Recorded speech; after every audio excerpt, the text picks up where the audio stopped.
एक बार की बात है, गीता और टीना नाम की दो सहेली थी। गीता के पिता एक स्कूल में टीचर थे, जबकि टीना के पिता एक बिजनेसमैन थे। टीना अमीर थी जबकि गीता गरीब थी।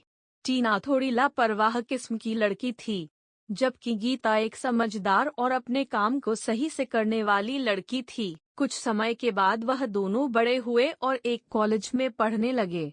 टीना को अपने ही कॉलेज में पढ़ने वाले एक अमीर घर के लड़के से प्यार हो गया और उन्होंने कॉलेज के बाद शादी कर ली। गीता की शादी कॉलेज के बाद मिडिल क्लास के एक सरकारी क्लर्क से हुई। शादी के कुछ सालों के बाद जब गीता रास्ते में सब्जी लेने जा रही थी, तभी उसके पास एक लग्जरी कार आकर खड़ी हुई। उस कार में से टीना उतरी। दोनों ने एक दूसरे का हालचाल पूछा। गीता ने टीना को अपने घर पर आमंत्रित किया। इसके बाद टीना गीता के घर पर गई। टीना ने गीता के घर और उसकी लोकेलिटी के बारे में कुछ कुछ कहना शुरू कर दिया। टीना ने गीता को कहा कि तुम इतने छोटे घर में कैसे रहती हो, और तुम्हारे साथ तो तुम्हारे सास ससुर भी रहते हैं, तुम कैसे मैनेज कर पाती हो। लेकिन गीता ने टीना की बात का बुरा नहीं माना और बड़ी ही समझदारी से उसका जवाब दिया। टीना ने गीता को अगले दिन अपने लड़के के बर्थडे पर आमंत्रित किया। गीता अपने पति और अपने लड़के के साथ टीना के घर पर पहुंची। टीना एक अच्छी सोसाइटी में एक बिल्डिंग में एक फ्लैट में रहती थी।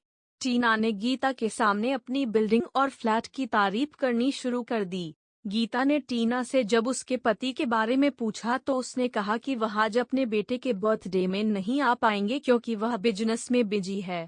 थोड़ी देर के बाद उन्होंने बेटे का बर्थडे सेलिब्रेट किया। इसके बाद गीता अपने पति और बच्चे के साथ अपने घर पर वापस लौट आए। कुछ दिनों के बाद शहर में एक बड़ा भूकंप आया, जिसके कारण टीना जिस बिल्डिंग में रहती थी वह भी धराशायी हो गई।